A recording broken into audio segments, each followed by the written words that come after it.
Tienes palabras de vida eterna. ¿Dónde más iré, Dios? ¿Dónde más iré? Tienes palabras de vida eterna. Ahora la palabra del Señor. Vamos a leer Romanos capítulo 15, versículo 7 al versículo 13. Leemos juntos y luego mantenga su Biblia abierta ahí en el pasaje. Romanos capítulo 15, versículo 7 al versículo 13. Lea conmigo. Dice: por tanto, recibíos los unos a los otros, como también Cristo nos recibió, para gloria de Dios. Pues os digo que Cristo vino a ser siervo de la circuncisión para mostrar la verdad de Dios, para confirmar las promesas hechas a los padres, y para que los gentiles glorifiquen a Dios por su misericordia. Como está escrito: por tanto yo te confesaré entre los gentiles y cantaré a tu nombre. Y otra vez dice: alegraos gentiles con su pueblo. Y otra vez: alabad al Señor todos los gentiles y magnificadle todos los pueblos. Y otra vez dice Isaías: estará la raíz de Isaí, el que se levantará a regir los gentiles esperarán en él. Y el Dios de esperanza os llene de todo gozo y paz en el creer, para que abundéis en esperanza por el poder del Espíritu Santo. Oremos. Bendito Señor, te damos gracias por esta preciosa reunión que estamos teniendo. Hemos podido gozarnos con nuestros hermanos en alabar, bendecir tu nombre, escuchado tu palabra de diferentes maneras. Llegamos al momento ahora de la exposición bíblica. Te rogamos que nos ayudes, que nos des entendimiento, que fortalezcas nuestras mentes para poder estar atentos, prestar atención, que pongamos ese empeño a cada uno de nosotros, pero que tu Espíritu Santo abra nuestro entendimiento para poder comprender las verdades universales que están en este pasaje, juntos con las implicaciones prácticas para nuestra vida, para que entonces al entender podamos creerlo, Señor, y esto repercuta en que podamos obedecerla y ponerlas por obra para edificación de cada uno de los que están aquí. Guíanos, ayúdame, Señor, a predicar con fidelidad este pasaje y que seas honrado por todo lo que hable en este momento. Pido esto en el nombre de Cristo Jesús. Amén. El título del sermón es: la salvación nos impulsa a andar en unidad, recíbanse mutuamente para la gloria de Dios. Hablando acerca de la libertad del cristiano, el famoso reformador Martín Lutero expresó y dio la siguiente frase. Él dijo algo así: el cristiano es un hombre libre, señor de todo y no sometido a nadie. El cristiano es un siervo al servicio de todo y a todos sometidos. En esta sección general hemos visto mucho acerca de esto. Usted sabe, hemos hablado que todo este pasaje que hemos estado compartiendo arranca allí por el capítulo 14, versículo 1. El apóstol, como hemos visto, no ha defendido la idea de que los cristianos deban renunciar a su libertad, sino que lo que pretende es que estén dispuestos, por amor a los demás, a renunciar en ocasiones al ejercicio de su libertad cristiana cuando así hiciera falta. Los diferentes aspectos observados apuntaban a impulsar a la unidad entre los creyentes y a que el uso diverso de la libertad cristiana no sea un motivo, como hemos visto, que genere tensiones o conflictos entre los miembros de la Iglesia. Debían recibirse mutuamente sin que este asunto de la libertad cristiana sea de tropiezo o de perjuicio espiritual para los demás. En cuanto a esto era necesario, como hemos visto también anteriormente, que buscaran primero agradar a los demás antes que a ellos mismos. ¿Por qué? Porque como decía Martín Lutero en la frase que recién le leía, el corazón de cada creyente que ha sido deliberado del cristiano y ahora poseedor de una nueva vida es la vida de un siervo que, motivado por el amor, por la humildad, por la misericordia, la paciencia, la consolación y muchas otras virtudes, junto con la esperanza, procura entonces ese siervo vivir, poner su vida al servicio de los demás, centrado en glorificar a Dios. Eso es lo que estuvimos viendo. Ahora, es a partir de este último concepto, de la gloria de Dios, glorificar a Dios, que el pasaje de hoy comienza entonces, digamos que comienza el pasaje, pero termina como un final precioso de todo lo que vimos en esta sección general. ¿Se acuerdan que dijimos? Pequeñas secciones dentro de una sección más grande que arrancó allí por el 14.1 y que termina en el versículo 13 de este capítulo 15. En esta sección es como un tono, evidentemente, de gozo, de alegría. Vemos palabras como alabad, como alegraos, como te cantaré, magnificarle. Todas palabras que representan el gozo y la paz de esta última sección, que se enfoca a remarcar que en esta cuestión de que la salvación nos impulsa a andar en unidad, en definitiva, todo se trata de manera principal de darle la gloria a Dios por sobre cualquier otra cosa. Ese es el punto de todo lo que vamos a ver. La conclusión entonces es bastante evidente. Cuando una iglesia logra cumplir de manera genuina, bíblica y piadosa la meta de andar en armonía y unidad, incluso en asuntos de la libertad cristiana, como vemos en este pasaje, esa es una iglesia, una congregación que está alcanzando la meta de exaltar al Señor y mostrar en parte la gloria de Dios al mundo que les rodea. Creo que es muy interesante que prestemos atención a esta sección, que como decía, empezó allí por el capítulo 14, porque estoy seguro de que Dios va a hablar a tu vida y va a animar a tu corazón para que te esfuerces, tanto de manera individual, pero también colectiva, en ser un miembro del cuerpo de Cristo que lo glorifique cada día con todo tu ser, con todo lo que hagas. Creo que el pasaje de hoy nos va a animar justamente a eso. Al contemplar la gloria de Dios, poder entonces vivir para su gloria, como es el plan de Dios para cada uno de los suyos. El tema del sermón es el siguiente. Los creyentes, de acuerdo a su nueva vida, deben recibirse mutuamente unos a otros como un modo de glorificar a Dios sin que el uso de la libertad cristiana sea un motivo de desunión. Ese es el tema. Los creyentes, de acuerdo a esta nueva vida que han recibido, deben recibirse mutuamente como una manera de glorificar, de exaltar a Dios, de alabarle, sin que el uso de su libertad cristiana sea motivo de desunión. ¿Por qué es tan importante considerar esta exhortación? Bueno, el texto da 3 razones esenciales, muy importantes, que resaltan la relevancia, la importancia de todo este asunto. ¿Está bien? ¿Me siguen hasta acá? ¿Estamos bien? ¿Hace calor? ¿No hace calor? ¿Estamos bien? ¿Me siguen? Bueno, vamos a ver entonces juntos. La primera de las razones la tenemos en el versículo 7. Cuando los cristianos se reciben mutuamente, están imitando el ejemplo de Cristo. Esta es la primera razón. Cuando los cristianos se reciben mutuamente, están imitando el ejemplo de Cristo. El pasaje comienza dando una pauta que se relaciona con lo que vimos anteriormente y que a su vez es la base de todo lo que se va a enseñar en el sermón de hoy. El versículo 7 leemos de vuelta, dice, por tanto, recibíos los unos a los otros, como también Cristo nos recibió, para gloria de Dios. La relación con lo anterior es que el pasaje pasado concluía con la afirmación de que por medio de estar unánimes, a una voz, los cristianos, la iglesia, podía glorificar al Dios y Padre de nuestro Señor Jesucristo. ¿Se acuerda? Capítulo 15, versículos 5 y 6.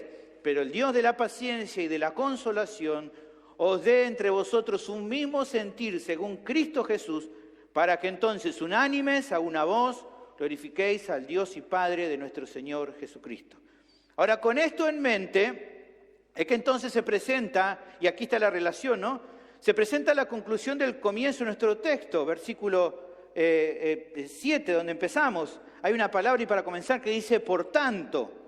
Aquí la idea de por tanto tiene la intención de presentar una manera de proceder consecuente con un aspecto señalado. O sea, por tanto podría ser consecuentemente, en consecuencia, a partir de lo que dijo, y esto sería la idea, ¿no?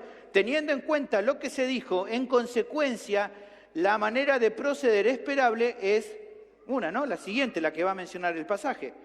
¿Cuál sería esa manera de proceder? Bueno, el pasaje aquí lo dice con claridad. A partir de lo dicho, la consecuencia, lo esperable que es, recíbanse mutuamente para la gloria de Dios. Esta es la última orden, en modo imperativo, que el texto da en toda esta sección final. Y notemos 4 cuestiones interesantes de este mandato para poder ir entendiendo con exactitud aquí la enseñanza que el pasaje da. Primero, si prestamos atención y si vos tenés la Biblia abierta ahí conmigo, vas a ver que se repite el mismo mandato con el que comenzó esta sección general. Te dije que todo comenzaba en ¿dónde? Capítulo 14, versículo 1. ¿cómo empieza capítulo 14, versículo 1? Recibid. Y acá ahora nuevamente dice, recíbanse. Otra vez vuelvo a repetir este verbo imperativo. Nuevamente vemos que el énfasis más importante que el apóstol quiere poner se trata entonces en obedecer esta orden.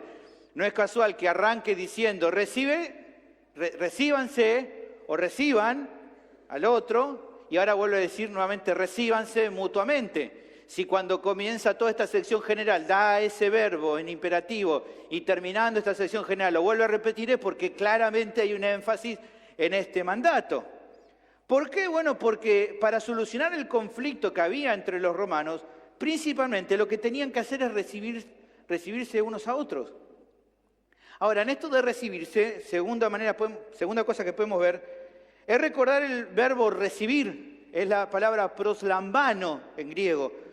Apuntaba a la idea de esta palabra en el griego, a la idea de aceptar voluntariamente y de buena gana a los demás, ¿está bien? No era bueno, te recibo, pero hasta ahí nomás. No, es recibir con gozo, de buena gana al otro, ¿está bien? Recibirlo como si no hubiera diferencias, aunque en este caso hay diferencias, ¿está bien? Y recibirlo en este caso en particular sin que el tema del uso de la libertad cristiana sea algo que limite a los cristianos en cumplir este mandato. Somos llamados a aceptar amorosamente a nuestros hermanos, aunque en el ejercicio de nuestras libertades individuales no concordemos. Ahora, lo tercero que notamos nuevamente es que al igual que en el 14.1, aquí en el 15.7, el modo del verbo está en modo imperativo. Esto quiere decir que esta exigencia, este mandato, no es opcional, no depende de las ganas que los cristianos tengan de obedecerlo. No es que, bueno, si tenés ganas, recibí al otro. No. Evidentemente, si es un imperativo y hay una exigencia, no hacerlo, no recibir al otro, equivale a pecar. Si yo no recibo al otro, estoy pecando. No se puede dejar de lado entonces este mandato, es obviamente mandatorio. Ahora, en cuarto lugar, es interesante que aunque se repite, como decía el mandato, hay una pequeña diferencia con el 14.1. En el 14.1 el llamado era dirigido primero a los hermanos más fuertes, ¿se acuerdan? Capítulo 14, versículo 1 decía, recibid al débil en la fe. Evidentemente se apuntaban que los fuertes recibieran a los débiles, sin contender respecto a su diferente opinión en cuanto al uso de la libertad cristiana. En cambio, aquí en esta conclusión de nuestra sección, en el versículo 7, capítulo 15, el llamado a obedecer este mandato va dirigido a todos. Aquí no dice, los fuertes reciban a los débiles, sino que dice, recibíos los unos a los otros. Por así decirlo, aquí están todos. No hace diferencia entre miembros fuertes o débiles. ¿Por qué no hace diferencia? Bueno, porque cada uno de los creyentes, cada uno de los miembros de la iglesia local tiene la responsabilidad de aceptar a su hermano, ya que el hecho que se haya resaltado al comienzo que los miembros más maduros son los que más deben esforzarse por cuidar a los más débiles, aunque eso es cierto, este tema o ese mandato del comienzo del capítulo 14 no exime a los más débiles, a los segundos, a los miembros más débiles, de la responsabilidad que tienen que guardar la unidad en el vínculo de la paz. Aunque es cierto que los miembros más fuertes, como son más maduros, tienen más responsabilidad, eso no quiere decir que los miembros más débiles no tengan ninguna. Todos los creyentes, todos los miembros de la iglesia, sean más maduros o menos maduros, todos tienen la responsabilidad de ser solícitos, de ser diligentes en guardar la unidad del Espíritu en el vínculo de paz. En Efesios capítulo 4, versículo 1 al 3, tampoco Pablo hace diferencia y dice, yo pues preso en el Señor, os ruego que andéis como es digno de la vocación con que fuisteis llamados. ¿Cómo? Con toda humildad y mansedumbre, soportándoos con paciencia los unos a los otros en amor, no hay ninguna diferencia, todos deben hacerlo. Todos deben hacer, ¿qué cosa? Solícitos en guardar la unidad del Espíritu en el vínculo de la paz. Porque, hermanos, en definitiva, para que todo el cuerpo crezca, se requiere del aporte personal de cada uno de sus miembros, y no solo alguno de ellos. Si pensamos que para crecer se necesita que 4, 5 o 10 de los miembros trabajen en esta unidad y el resto hace lo que quiere, estamos equivocados. ¿Por qué? Porque ha sido claro Pablo, y lo es claro en muchas ocasiones, somos un cuerpo. Lo que hagas vos me repercute a mí. Si vos guardás la unidad y yo guardo la unidad, vamos a estar en unidad, pero si yo guardo la unidad y vos no guardás la unidad, vamos a estar en problemas como cuerpo. Pablo deja bien claro esto, habla acerca de la unidad, habla acerca de la necesidad que hay de cada uno de los miembros, habla acerca de qué cosas tenemos que estar unidos y en qué cosas tenemos que respetar la diversidad. Y finalmente, terminando este pasaje de Efesios 4, dice con claridad cómo tiene que concluir este proceso. Dice, sino que siguiendo la verdad en amor, crezcamos en todo en aquel que es la cabeza, esto es Cristo, de quien dice que todo el cuerpo, todo, bien concertado y unido entre sí, por todas las coyunturas que se ayudan como mutuamente, según la actividad propia de cada miembro, recibe su crecimiento para ir edificándose en amor.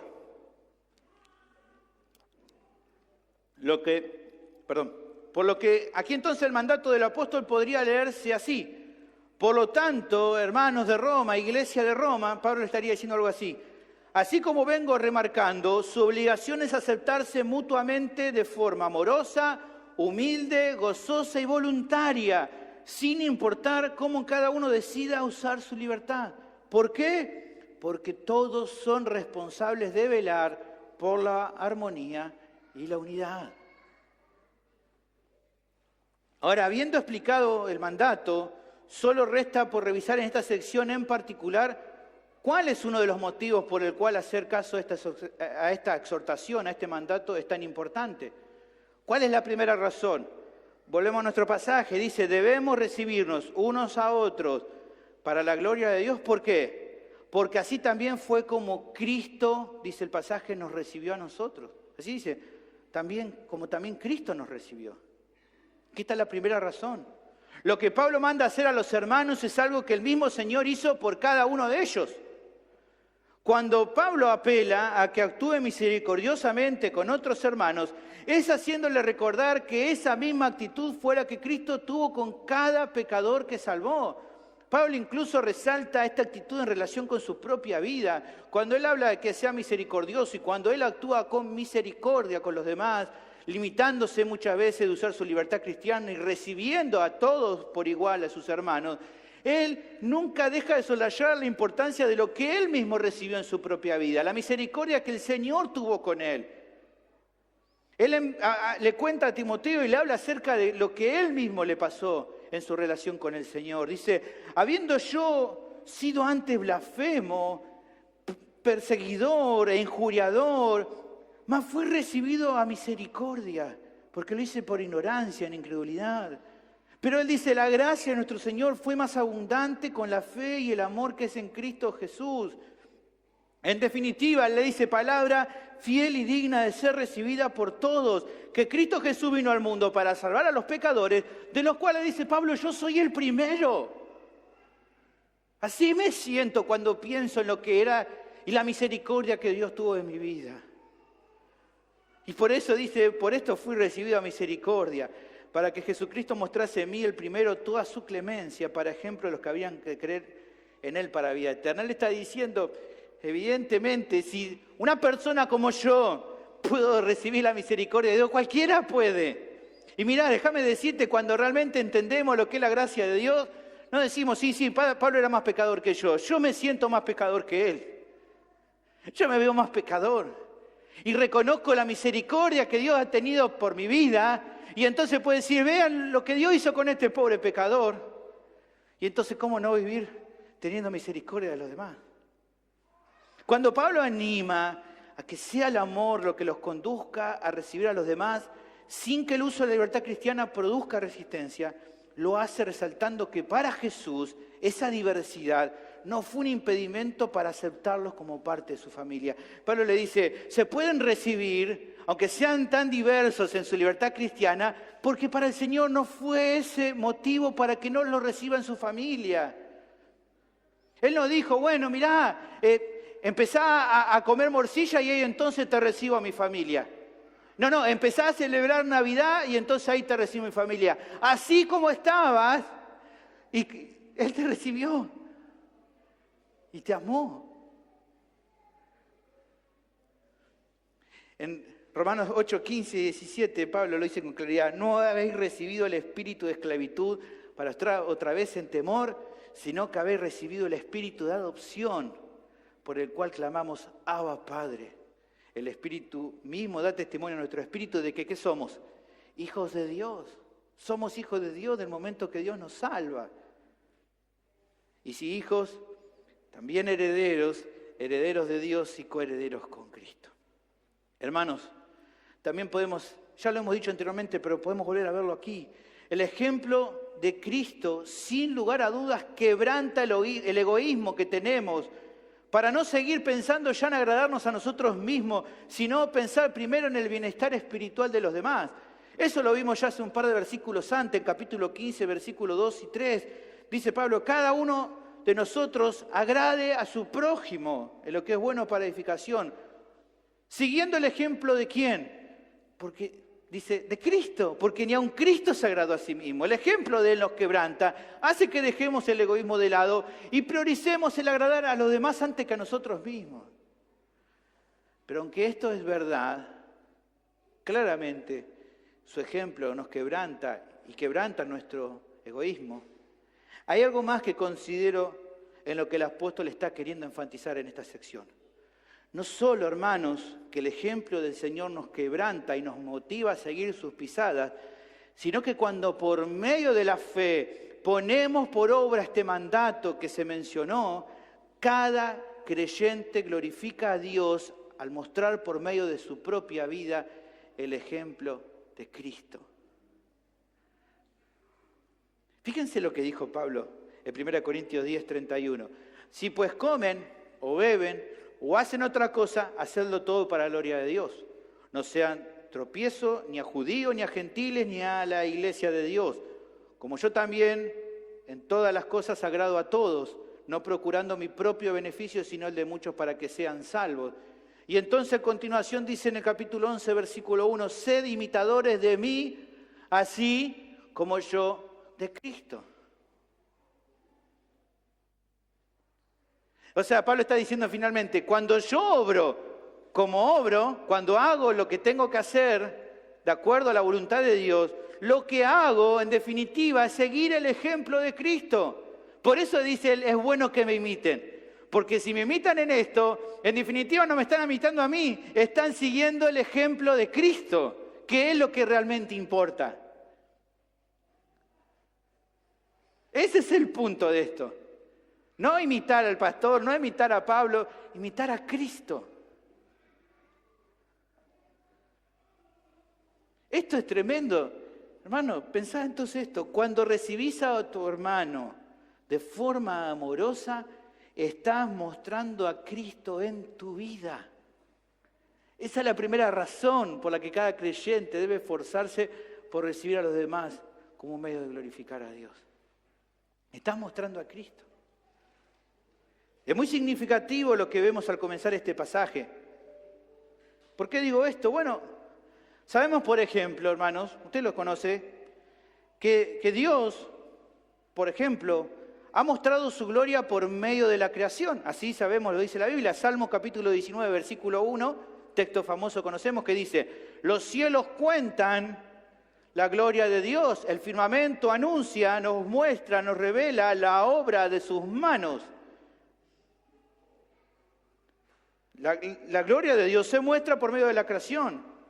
Pero en otro sentido podríamos decir a la inversa también, que su creación le alaba al reflejar la gloria de sus atributos. Está anunciando, dice el pasaje ahí. Cuentan, hablan sin hablar, nos cuentan, alaban al Dios que la creó. Cada montaña nevada, cada lago espejado, cada costa hermosa con olas rompientes, cada catarata en medio de una selva espesa, exaltan al Creador al decirle al mundo, vean aquí la gloria del Dios verdadero. En nosotros se ve su poder, su grandeza en hacernos esplendorosos. Pero también la creación nos está diciendo, no se confundan. Nosotros no somos merecedores de la alabanza, así como ninguna obra de arte es elogiada por encima de la mente de ese artista genial que pintó esos trazos impresionantes. Algo de esto lo vemos impreso en las palabras del profeta Isaías, cuando intenta resaltarle al pueblo de Israel acerca de la majestad de Dios. ¿Y por qué entonces Dios es digno de toda su confianza? Fíjate lo que dice en Isaías capítulo 40, versículo 9. El profeta Isaías habla a la nación y le dice: súbete sobre un monte alto, anunciadora de Sión. Levántate fuertemente tu voz, anunciadora de Jerusalén. Levántala. No temas, di a las ciudades de Jehová, ved aquí al Dios vuestro. Y entonces en el versículo 12 dice: ¿quién midió las aguas con el hueco de su mano y los cielos con su palmo? Con 3 dedos juntó el polvo de la tierra y pesó los montes con balanza y con pesa los collados. Versículo 22 dice: Él está sentado sobre el círculo de la tierra, cuyos moradores son como langosta. Él extiende los cielos como una cortina, lo despliega como una tienda para morar. Versículo 26 dice: levantad en alto vuestros ojos y mirad quién creó estas cosas. Él saca y cuenta su ejército. A todas llama por su nombre, ninguna faltará. Tal es la grandeza de su fuerza y el poder de su dominio. Ved aquí al Dios vuestro. Este es el Dios al que contemplamos y nos asombra. Pero así como la creación nos habla de la grandeza de este Dios, de la gloria de este Dios, la Biblia también testifica que aunque la creación nos muestra, nos revela, nos anuncia la obra de Dios, el poder de su grandeza, también nos dice y nos testifica que la mayor revelación de la gloria de Dios se ha mostrado en Cristo, el Verbo hecho carne, el cual, a diferencia de la creación, Él sí merece toda nuestra alabanza. En Juan capítulo 1, versículo 10 dice, hablando acerca del Verbo: en el mundo estaba, y el mundo por Él fue hecho, pero el mundo no le conoció.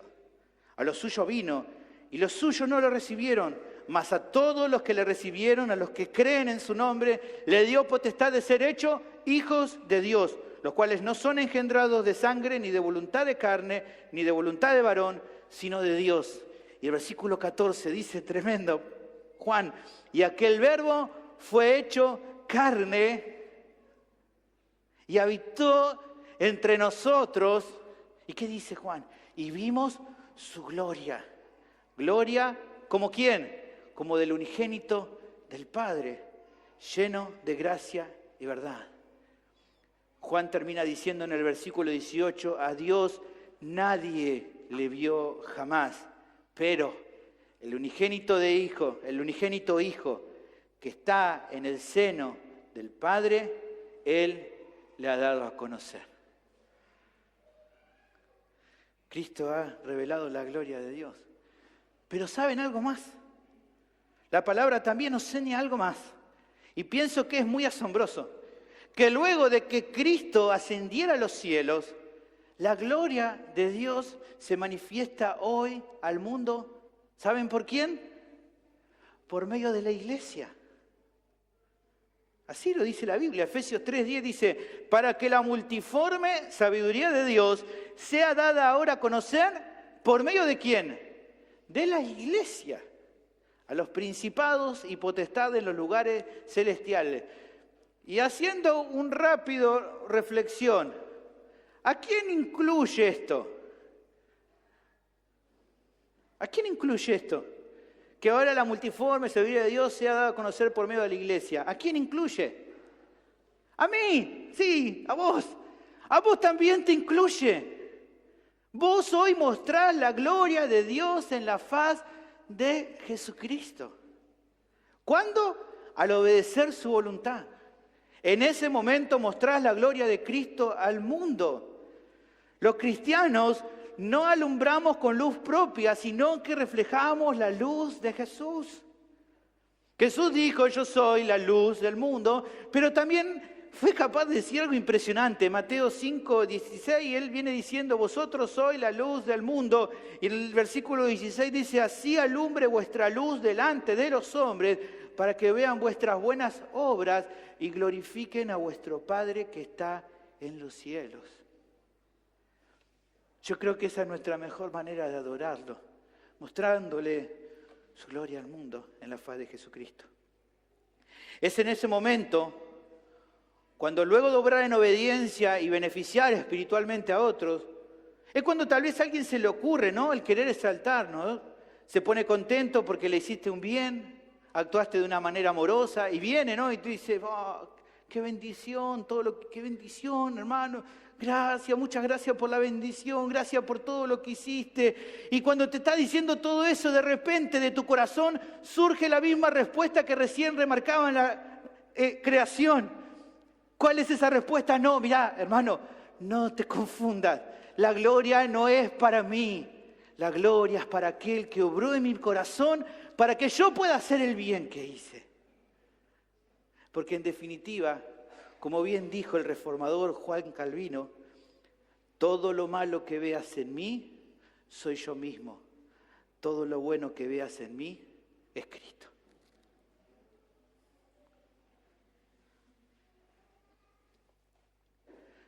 La segunda razón la tenemos del versículo 8 al versículo 12.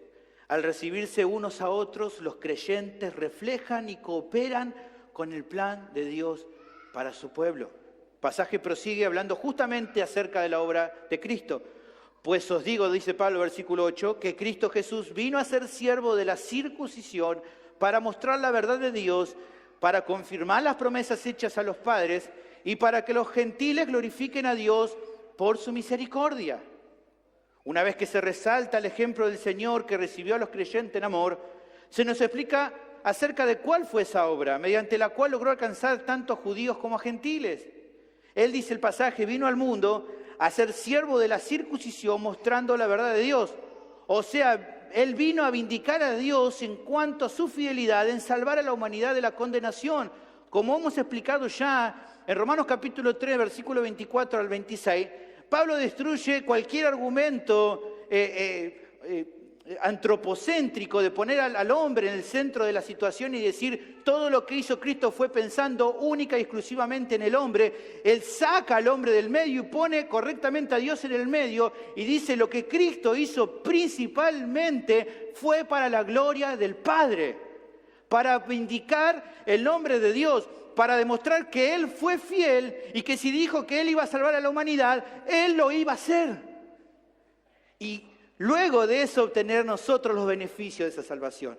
Él lo dice en Romanos 3, 24 al 26, siendo justificados gratuitamente por su gracia, mediante la redención que es en Cristo Jesús, a quien Dios puso como propiciación por medio de la fe en su sangre, para manifestar su justicia a causa de haber pasado por alto en su paciencia los pecados pasados. ¿Con qué propósito? Con la mira de manifestar en este tiempo su justicia, a fin de que Él sea el justo y el que justifica al que es de la fe de Jesús. En definitiva, todo lo que Cristo hizo fue para la gloria de Dios, para mostrar que el héroe de esta historia es nada más y nada menos que Dios. La idea de que se hizo siervo de la circuncisión era la realidad de que este nuevo representante que vino al mundo para salvar a aquello de su pueblo, tenía que provenir de la descendencia judía. De eso alude la idea de hablar de la circuncisión. Siervo de la circuncisión quiere decir que tenía que proceder de los judíos. ¿Por qué? Porque como menciona el texto, había una promesa hecha a los padres de la nación judía, o sea, a Abraham, a Isaac y a Jacob, la cual Cristo se encargó de confirmar por medio de su venida al mundo. Algo de esto Pablo habla en Gálatas 3:16 cuando dice, ahora bien, a Abraham fuesen hechas las promesas y a su simiente, no dice a las simientes como si hablase de muchos, sino como de uno, y a tu simiente, la cual es Cristo. Sería un hijo de Abraham, sería en un hijo de Abraham que se cumplirán las promesas hechas a los padres. En su momento vimos en Romanos capítulo 9, versículo 4, hablando de los israelitas, dice que son israelitas, de los cuales son la adopción, la gloria, el pacto, la promulgación de la ley, el culto, ¿y qué dice? Y las promesas de quienes son los patriarcas y de los cuales según la carne vino Cristo, el cual es Dios sobre todas las cosas, bendito por los siglos. Amén. Es el mismo Jesús que le menciona a la samaritana que la salvación provendría de los judíos. En Juan capítulo 4, versículo 22, vosotros adoráis lo que no sabéis, nosotros adoramos lo que sabemos porque la salvación viene de los judíos. Cristo, por lo tanto, vindicó la fidelidad del Padre al ser siervo de la circuncisión, al cumplir con las promesas.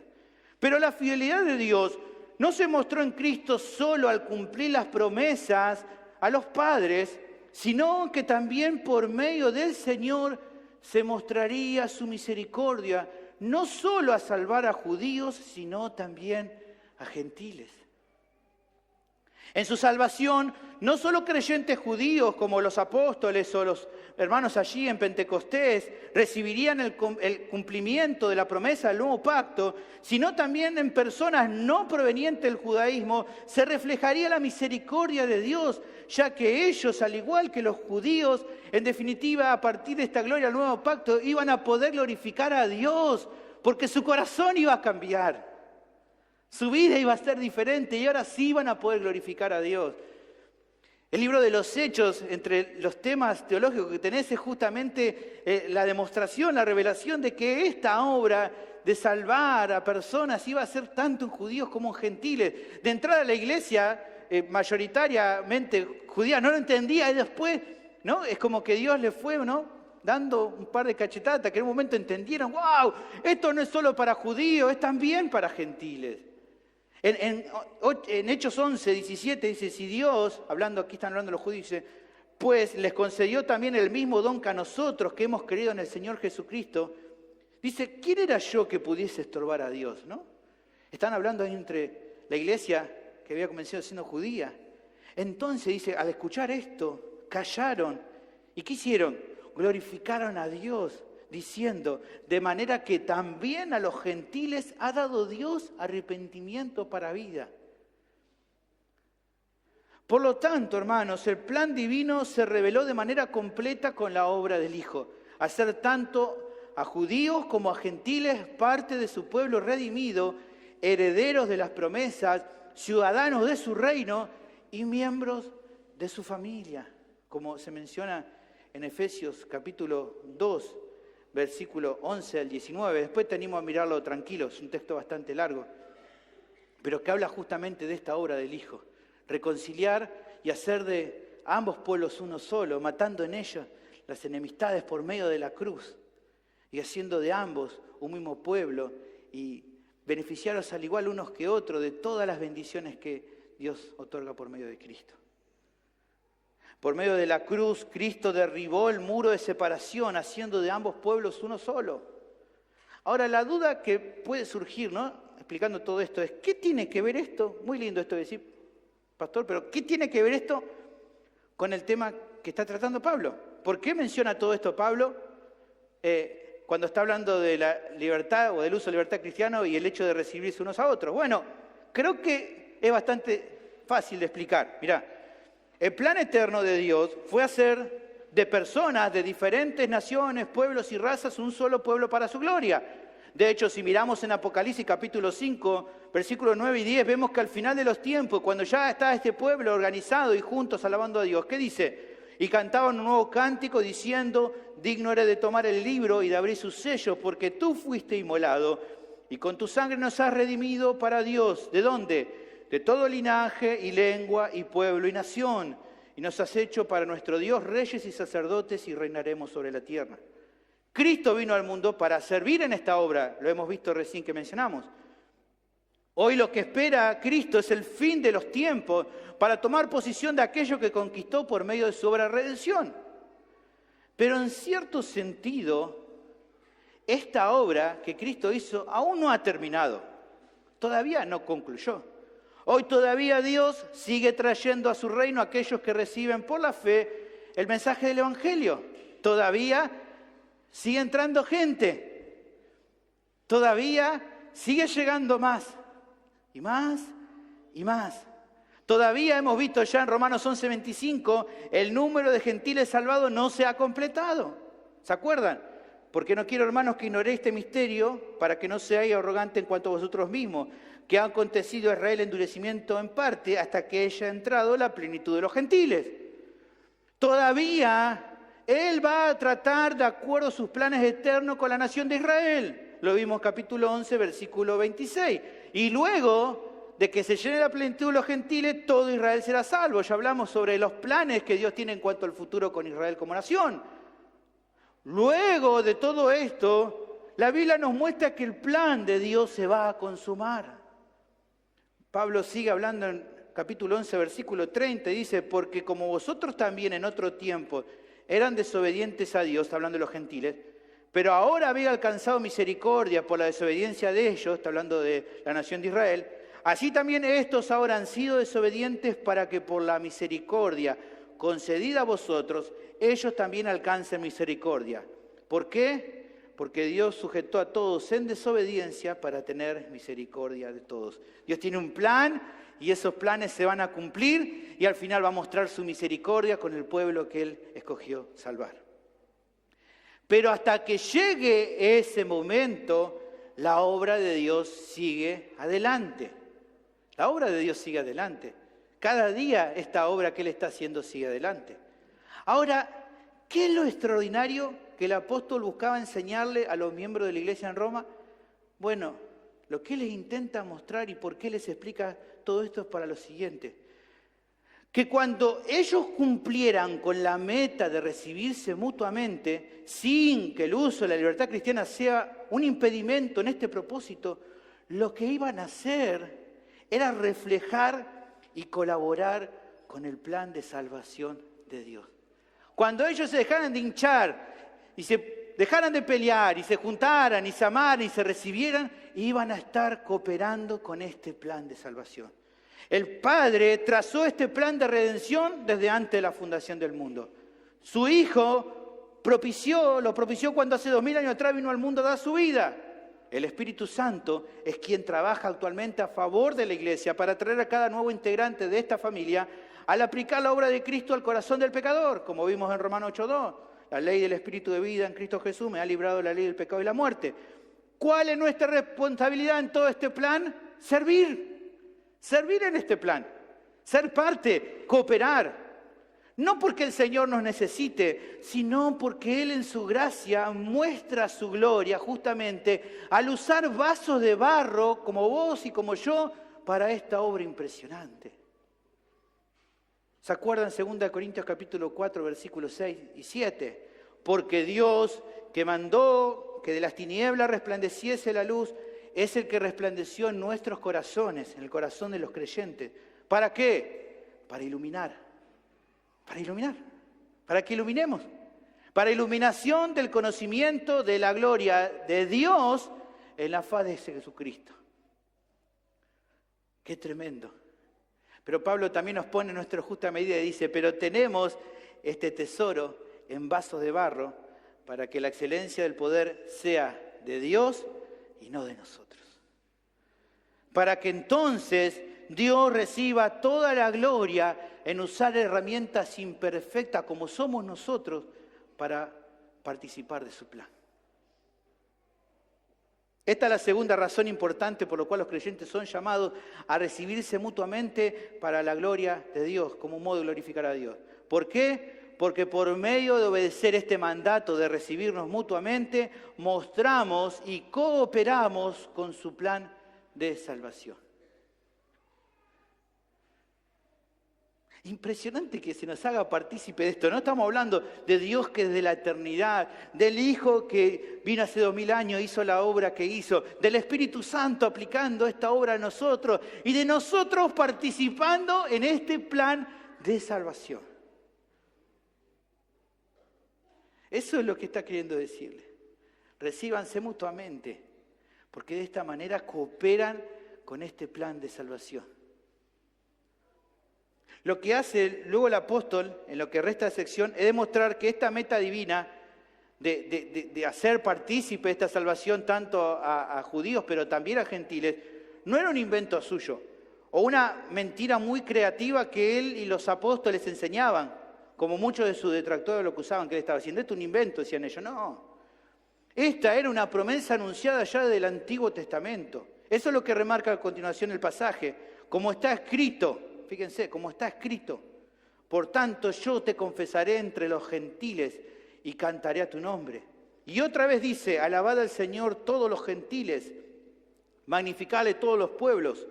Y otra vez dice Isaías, estará la raíz de Isaí, y el que se levantará a regir los gentiles se esperarán en él.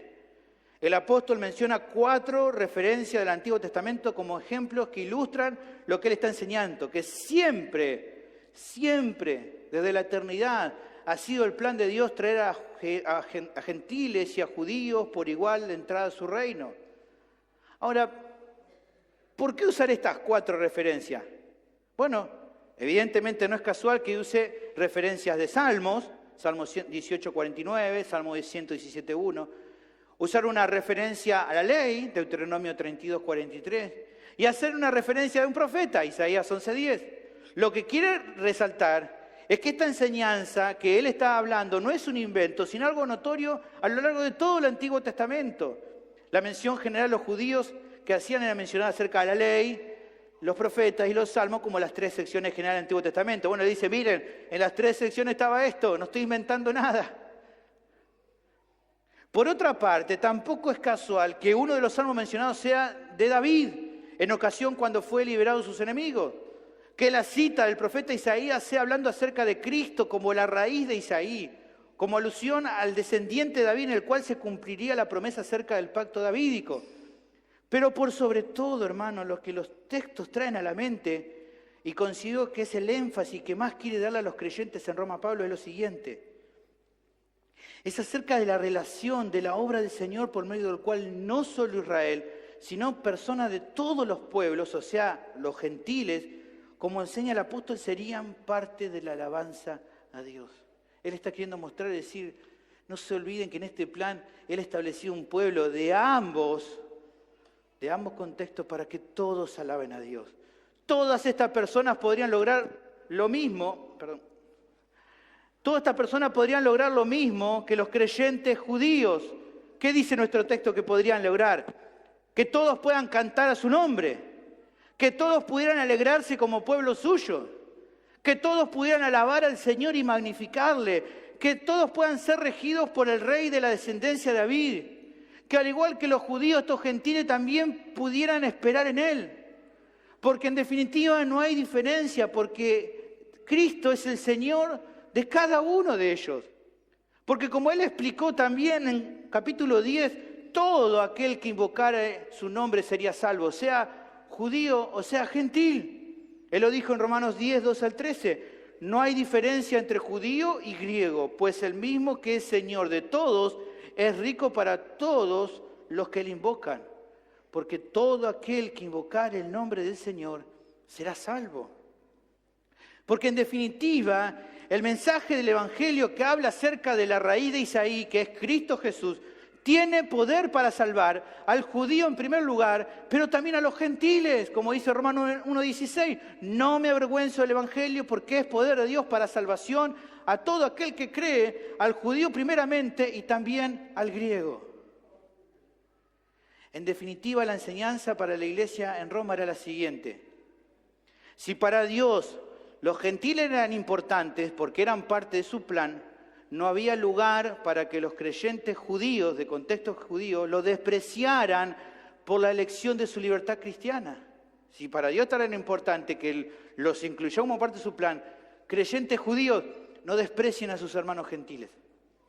Pero también le está diciendo que si los judíos eran importantes, porque de ellos proviene el Salvador del mundo, tampoco los creyentes gentiles debían menospreciarlo a los judíos por uso particular de su libertad. Le está diciendo, si en Cristo se cumplieron la promesa hecha a los padres y por lo tanto también son importantes el pueblo judío, hermanos de contexto gentil, no menosprecien a sus hermanos de contexto judío solo porque tengan costumbre diferente en cuanto al uso de su libertad cristiana. Ambos grupos debían tratarse con amor y respeto porque eran importantes para Dios.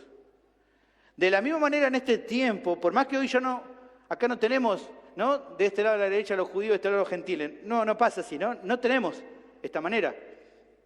Pero el concepto es el mismo, hermano. Aunque provengamos de diferentes contextos y eso derive en diferentes decisiones en cuanto al uso de nuestra libertad cristiana, lo que debe primar entre nosotros, ¿saben qué es? El respeto y el amor mutuo, hermano. Porque para el Señor cada uno de nosotros tiene un valor. Porque por cada uno de nosotros vino a morir en la cruz. Hermanos, realmente esto es algo tremendo. Al salvar nuestras vidas, Dios es magnificado al reflejar en nosotros la gloria de su fidelidad y misericordia.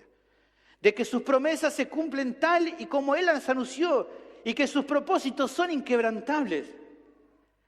Y hablando acerca de eso, en las Escrituras nos asombramos. Usted lee seguramente la Biblia y ve los relatos del Antiguo y del Nuevo Testamento, ¿no? Y nos asombramos cómo, cuando repasamos aquellos relatos donde se nos revela la providencia de Dios, ¿no? Usted lee el Antiguo Testamento y ve cómo en su providencia Dios va moviendo los hilos del universo, ¿no? Para que todo se cumpla de acuerdo a su plan.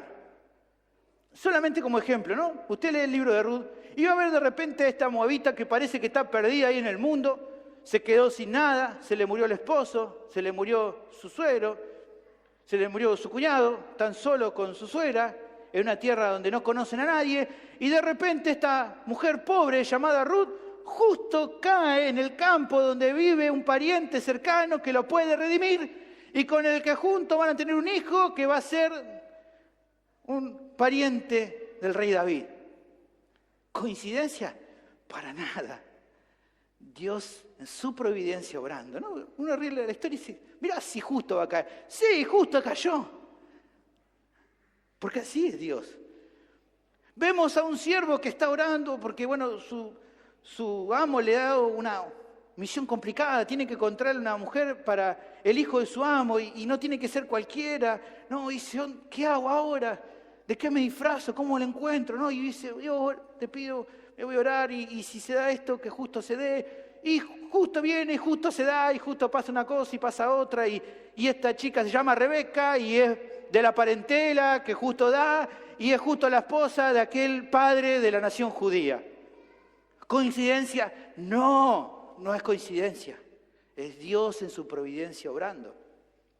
Vemos a un muchacho llamado José, que sus hermanos lo venden por envidia, que parece que bueno, la historia de José se termina, que quién sabe dónde va a terminar, pero quién sabe dónde terminó, siendo gobernador de todo Egipto, básicamente, dice él, para preservar a aquella familia que es suya, su familia, la familia sobre la cual reciben las promesas de Dios. ¿Casualidad? Ninguna. Dios en su providencia moviendo los hilos del universo. Y así podemos seguir citando ejemplos bíblicos de cómo Dios, para cumplir con sus propósitos eternos y soberanos, usa gente común y corriente que obran de manera voluntaria, porque no es que Dios está moviendo a las personas, no. Toda esta gente de manera voluntaria, ya que sus acciones traen consecuencias reales, pero que en sus decisiones terminan cumpliendo con la voluntad de Dios. Bueno, ¿saben una cosa? Esta historia no terminó con ellos. ¿Por qué? Porque ahora los miembros, cada uno de los miembros de una iglesia local, continúan siendo útiles para cumplir con estos planes de redención que tiene Dios. Cada actitud obediente, cada acto de fe de acuerdo a los mandamientos de Dios es usado por Él para llevar a cabo sus planes eternos. ¿Y qué incluye esto? Bueno, muchos quizá ya la cazaron al toque. Incluso al recibirnos unos a otros, sin que el uso personal de la libertad cristiana sea un obstáculo para amarse y aceptarse, es algo que refleja y coopera con el propósito del Señor. Tan básico como esto. Cuando se dio la ocasión de que con algo que estaba justo por comer, podías hacer tropezar a un hermano débil, y no lo hiciste, dijiste, me voy a aguantar la gana, no lo voy a hacer, no voy a hacer tropezar a mi hermano, y dijiste, bueno, ya está, me lo aguanté, lo hago en otro momento. Aunque para vos te parezca que eso fue chiquito, fue algo que reflejó el plan de Dios. Sirvió para cumplir con sus planes divinos. Algún día cuando tal vez decidiste aceptar con gozo a un hermano a pesar de que no congeniás con él en el tema de la libertad cristiana, aunque pensaste que era algo que no era trascendente, ¿quién vio esto? Tampoco es tan grande. Bueno, fue algo que reflejó el plan de Dios. El plan de Dios para vos y para ese hermano que recibiste como parte del pueblo que Él escogió salvar. Tan bueno fue eso para Dios lo que hiciste como cuando vos decidió tomar la iniciativa y redimir a la familia de Roy y Noemí. Porque aunque tu historia personal, esa que hiciste y que tal vez nadie vio, no aparezca en las Escrituras como los ejemplos que te marqué, no por eso deja de ser una muestra de su gloria en el plan de Dios que en su soberanía y providencia está ejecutando por medio de los suyos.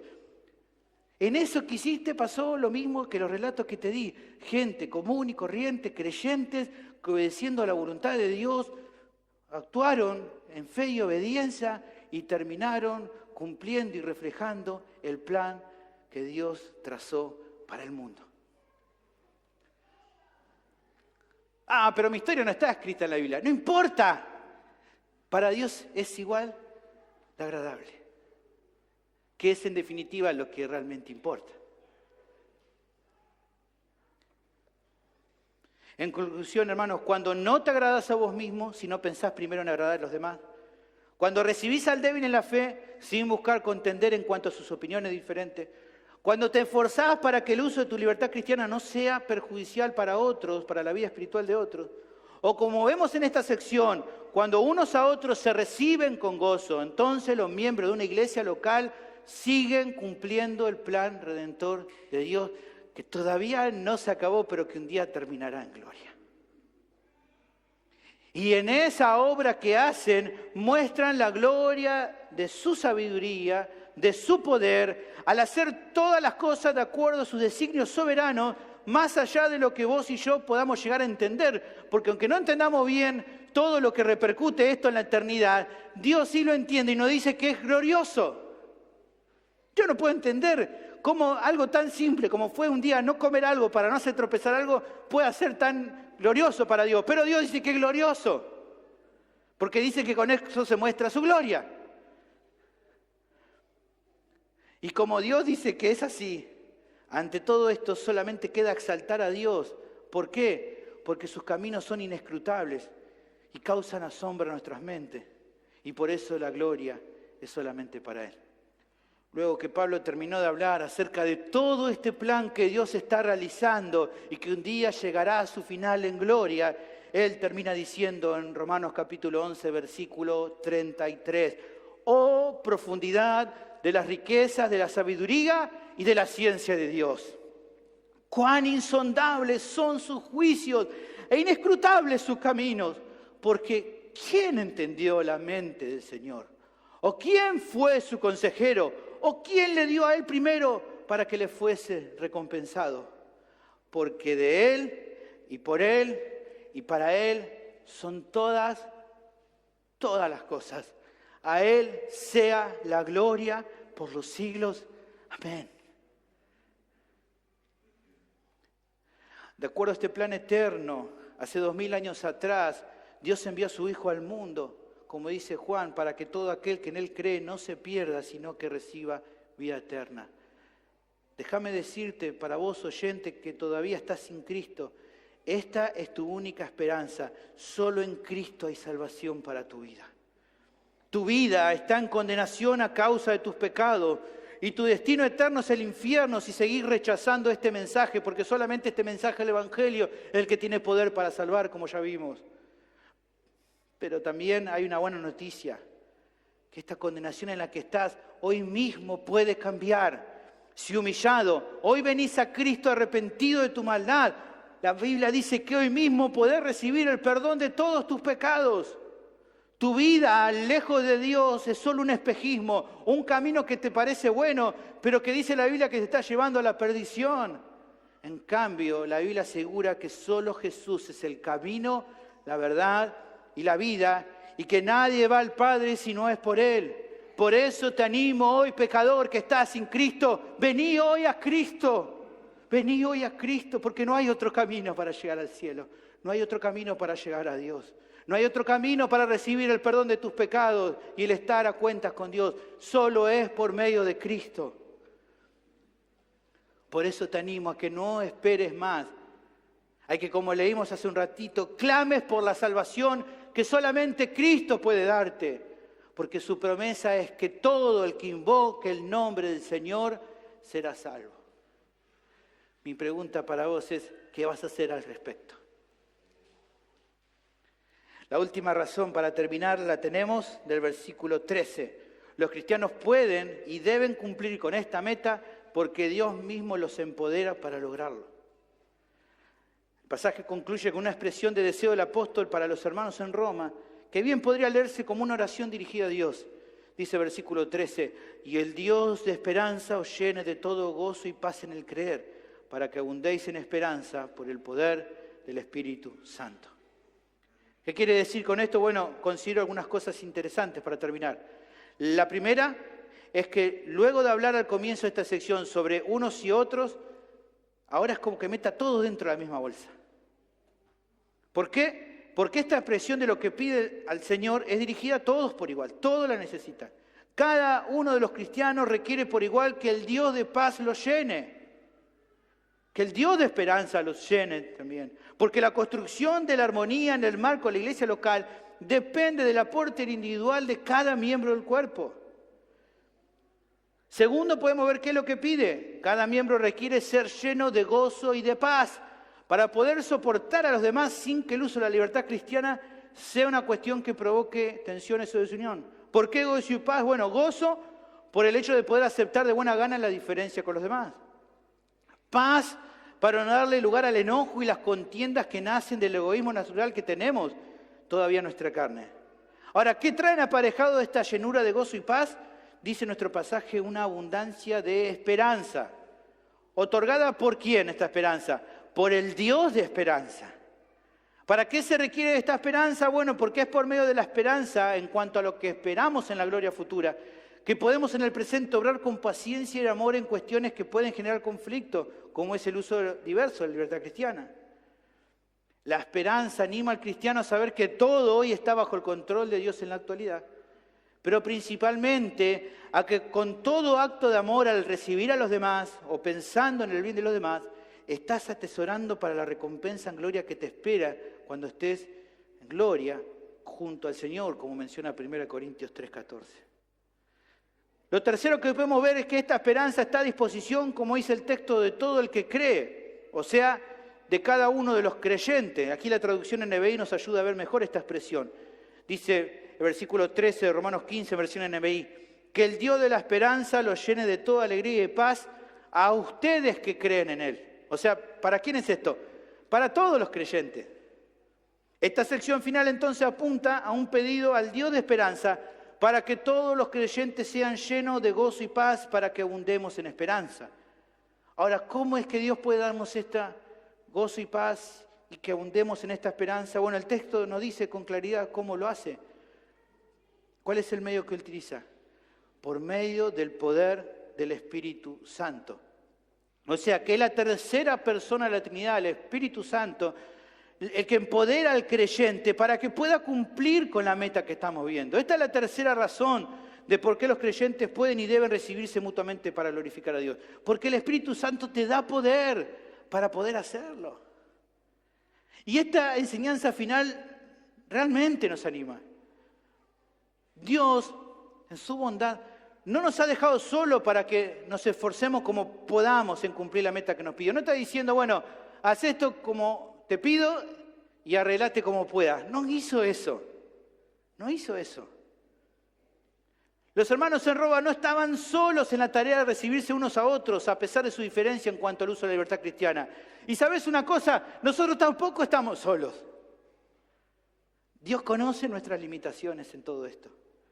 Por eso Él nos ha provisto del Espíritu Santo, que nos fortalece con poder y vigor espiritual, para que nuestras fuerzas no flaqueen, sino que podamos alcanzar las metas que Él ha establecido.